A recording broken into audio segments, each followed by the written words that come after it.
বিসমিল্লাহির রহমানির রহিম। আসসালামু আলাইকুম। আল্লাহর রহমতে আশা করি সবাই ভালো আছেন। দেখুন, আমি আজকে আবারও দুইটা রান্নার রেসিপি নিয়ে চলে আসলাম আপনাদের দেখানোর জন্য। এই যে এটার মধ্যে আমি তিনটা সুরমা মাছ, একটাকে দুই টুকরা করে তিনটা সুরমা মাছ ফ্রাই করব। আর এখানে পাতাকপি আর আলু, এটা কিছু জুস ফেলে দেব পানি দিয়ে সিদ্ধ করার পর, তারপরে এটাকেও ভাজি করব। এবার আমি এই যে হাঁড়ির মধ্যে সাদা সয়াবিন তেল দিয়ে দিছি, তেলটা গরম হয়ে গেছে। এখানে শুধু আমি লবণ, হলুদ, মরিচ এই তিনটা মেখে রাখছি কিছুক্ষণ পর্যন্ত। তারপর এখন দিয়ে দিলাম বিসমিল্লাহির রহমানির রহিম। এই যে দেখুন, আমি মাছটা তেলের মধ্যে বসাই দিলাম ভাজা হওয়ার জন্য।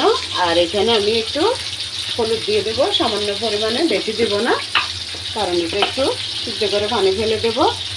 কেননা এখন কিন্তু পাতাকপি সিদ্ধ করে পানি ফেলে দিলে একটু খেতেও ভালো লাগবে। আর আরেকটা কারণ, এটা হচ্ছে সিদ্ধ করে পানিটা ফেলার কারণ হচ্ছে একটু ওই অনেক সময় ভাজি করলে ভাঙে যায়, বেশি গেলে হয়ে যায়, ওটা হবে না। এটা একটু ঝরঝরা হবে ভাজিটা, তাই আমি আগে একটু হালকা পানির মধ্যে সিদ্ধ করে নিচ্ছি। দেখুন, এটা এক পাশ বোনা হয়ে গেছে। এখন এগুলো একটু উল্টাই দিব।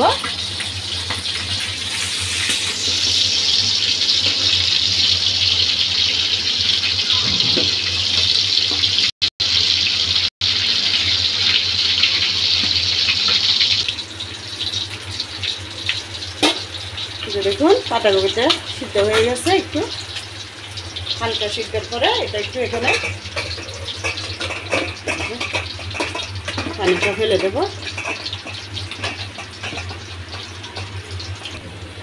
এই যে দেখুন, মাছটা ভাজা হয়ে গেছে অনেকগুলো তেল, এই জন্য শুকনো বাটিতে তেল একটু নিয়ে নিচ্ছি। একটু কি বেশি নিয়ে নিব, একটুখানি রাখবো শুধু পেঁয়াজ কাঁচামরিচটা ভাজা করার জন্য। মাছটা ভুনা হয়ে গেছে। এই যে এবার দিয়ে দেবো একটু পেঁয়াজ কুচি। যে মাঝখানে তেলের মধ্যে মাছের চারিদিকে মাঝখান বরাবর দিয়ে দিলাম। দিয়ে দেওয়ার পর একটা কাঁচামরিচ খালি দিয়ে দেবো, পেঁয়াজটা যাতে একটু ঝাল ঝাল হয়। এই জন্য না খেলে বেছে ফেলে দেওয়া যাবে, একটু ঝাল ঝাল হবে এই জন্য দিলাম। আর পেঁয়াজটা একটু বেশি করে দিলে পেঁয়াজ মাখা দিয়ে ভাত খাওয়া হয়ে যায় মাছের সাথে।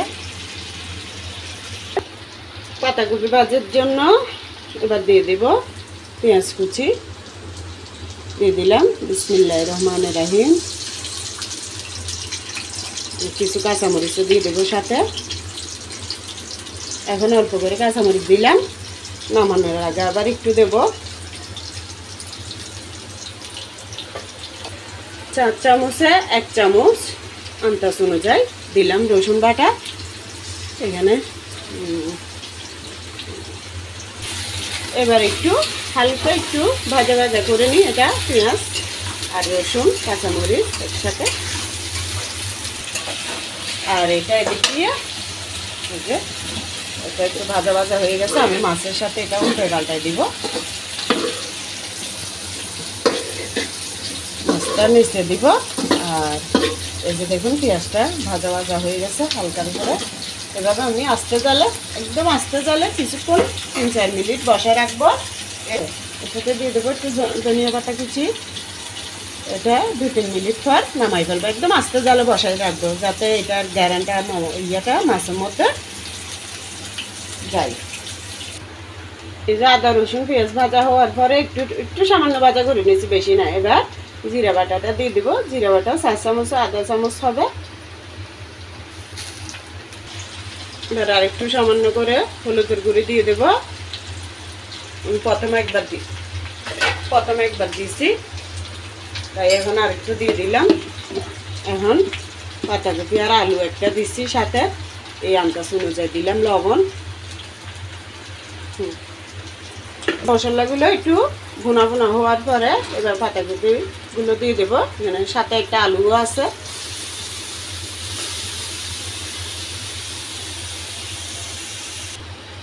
এই যে আবারও দিয়ে দিলাম লাস্ট পর্যায়ে একটু কাঁচামরিচ কাটা। তারপর দিয়ে দেবো একটু ধনিয়া পাতা, দিয়ে দিলাম ধনিয়া পাতা।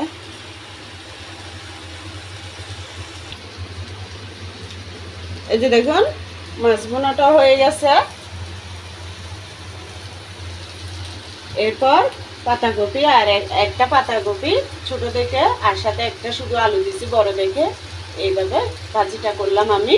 দেখুন এইভাবে 4-5 মিনিট ভাজি করছি।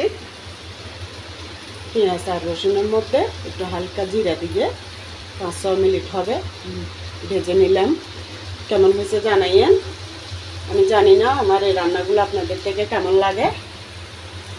যদি ভালো লাগে একটা লাইক করবেন, সাবস্ক্রাইব করে পাশে থাকবেন, বেল আইকনটা টিপে রাখবেন, যাতে আমি যে রান্নাগুলো সাধারণ হোক ছোটো বড়ো যেগুলো ছাড়ি রান্না, যাতে আপনাদের কাছে পৌঁছাতে পারি। তো সবাই ভালো থাকবেন। আল্লাহ হাফেজ। আসসালামু আলাইকুম।